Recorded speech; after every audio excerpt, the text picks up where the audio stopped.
Hello friends, இன்னைக்கு நம்ம என்ன பார்க்க போறோம்னா சொரக்காய் சாம்பார் தான். பருப்பு போட்டு இன்னைக்கு நம்ம செய்ய போறோம். வாங்க எப்படி செய்யறதுன்னு பார்க்கலாம். ஸ்டவ் பற்ற வச்சு ஒரு வானல் வச்சுக்கோங்க. 2 ஸ்பூன் எண்ணெய் விட்டுக்கோங்க. பாருங்க, எண்ணெய் சூடேறிடுச்சு. இப்ப நம்ம கடுகு போட்டுக்கலாம். கொஞ்சம் பெருங்காயத்தூள், ஒரு வரமிளகா, ஒரு பச்சை மிளகா, 1/4 டீஸ்பூன் சீரகம், ஒரு பெரிய வெங்காயம், 4 பல்லு பூண்டை நசுக்கி வச்சிருக்கோம், ஒரு கொத்து கருவேப்பிலை.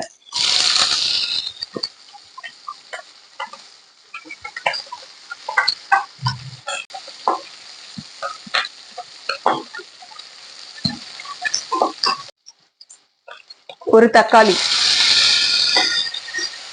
எல்லாம் சேர்த்து நல்லா கிண்டி விடுங்க.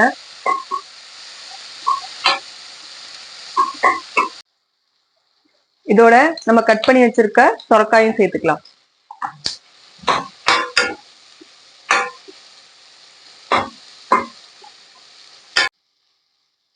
இப்ப நம்ம பருப்பு வேக வச்சோம் இல்லைங்களா, அந்த தண்ணி இதோட சேர்த்து ஒரு 10 நிமிஷம் அந்த காயை வேக விடலாம்.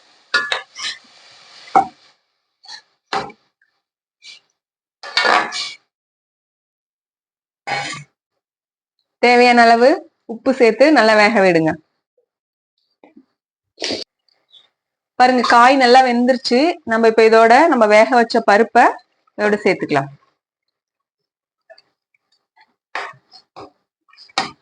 எல்லாம் சேர்த்து நல்லா கிண்டி விடுங்க. இந்த பாத்திரத்திலே கொஞ்ச தண்ணி சேர்த்து இதோட ஊத்திக்கலாம்.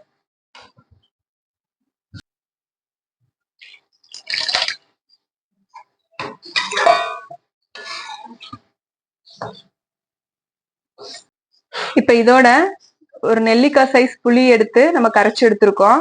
அதையும் இதோட நம்ம சேர்த்து நல்லா கிண்டி விட்டுக்கலாம். இது நல்லா ஒரு 10 நிமிஷம் கொதிச்சு வரட்டும். பாருங்க, நம்ம சாம்பார் நல்லா கொதிச்சு ரெடி ஆயிடுச்சு. இப்ப இதோட தேங்காய் துருவல் கொஞ்சமும் கொத்தமல்லி தலையும் எடுத்திருக்கோம், அது இதோட சேர்த்துக்கலாம். சேர்த்து நல்லா கிண்டி விட்டு ஒரு 5 நிமிஷத்துல இறக்கிக்கலாம். இதை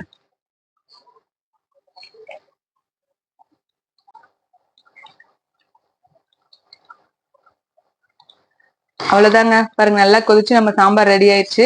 இந்த மாதிரி நீங்களும் செஞ்சு பாருங்க. இந்த வீடியோ உங்களுக்கு பிடிச்சிருந்தா லைக் பண்ணுங்க, ஷேர் பண்ணுங்க, சப்ஸ்கிரைப் பண்ணுங்க. பாய்.